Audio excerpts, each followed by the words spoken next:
right, we're going to go over the Unit 2 test. You can view your own test results with the password TEST, that's T-E-S-T, and if it's in all caps. Here are the first matching questions. Transport that moves materials inside the cells is endocytosis. Organelle responsible for turning light energy into chemical energy is chloroplast. Type of transport that requires energy is active transport. Organelle that functions to break down waste and damaged organelles is the lysosome. The structure that controls the movement of substances in and out of the cell is the cell membrane. Type of cell that is simple and lacks a nucleus, that's prokaryote. Pro rhymes with no nucleus. Transport that moves materials outside of the wall using vesicles is endocytosis. Outside is exocytosis, like exiting the cell. And the mitochondria is the organelle that is able to convert chemical energy from food into usable energy. For this matching, A is pointing to the cell wall, B is pointing to the cell membrane, C is pointing to the nucleus, D is pointing to a chloroplast, E is pointing to a mitochondrion, and F is pointing to a Golgi apparatus. A plant cell is placed in a hypotonic solution. What will happen to the plant cell? If you remember the O in hypo, if it reminds you of a cell swelling up, that's the answer, it will swell. What is a fundamental principle of the cell theory? Living organisms are composed of cells. What statement is true about bacterial cells? Well, they're prokaryotes. Pro rhymes with no, so they have no nucleus. What is present only in eukaryotic cell? U rhymes with do. They do have a nucleus. Which substance on the outside of the cell membrane helps identify self from non-self and chemical signals from the outside? That's a carbohydrate chain.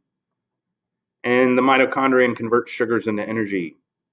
What's the difference between facilitated diffusion and active transport? Active transport moves substances against the concentration gradient.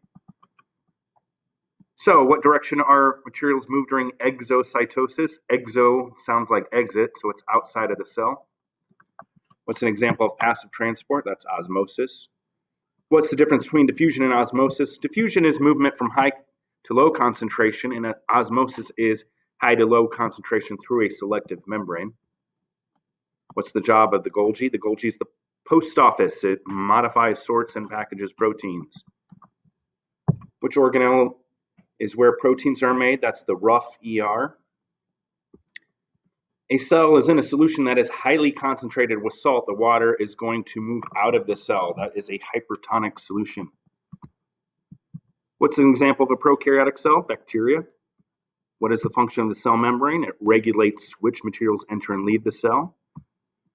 Which are two main types of active transport talked about in class? That's endocytosis and exocytosis. What's the cell wall do? It provides support and protection to plant cells, which contains a nucleus, eukaryotes. Which of the following functions to prevent the lipid tails in the cell membrane from sticking together? That's cholesterol. Ribosomes are to the rough ER as workers are to a factory because they are making proteins. Name two differences between active transport and passives. Active uses energy, passive does not. Active goes from low concentration to high concentration, and passive goes from high concentration to low. For 1 to 3, explain which type of osmosis is shown below, then say if water moves inside, outside, or there's no net movement. Number 1 is a hypotonic solution, and water will move inside the cell. 2 is hypertonic, and water will move out. 3 is isotonic, and there will be no net movement. That was 6 points. Explain the difference between hydrophilic parts and the hydrophobic parts. Hydrophilic loves water. Those are the phosphate heads on the outside.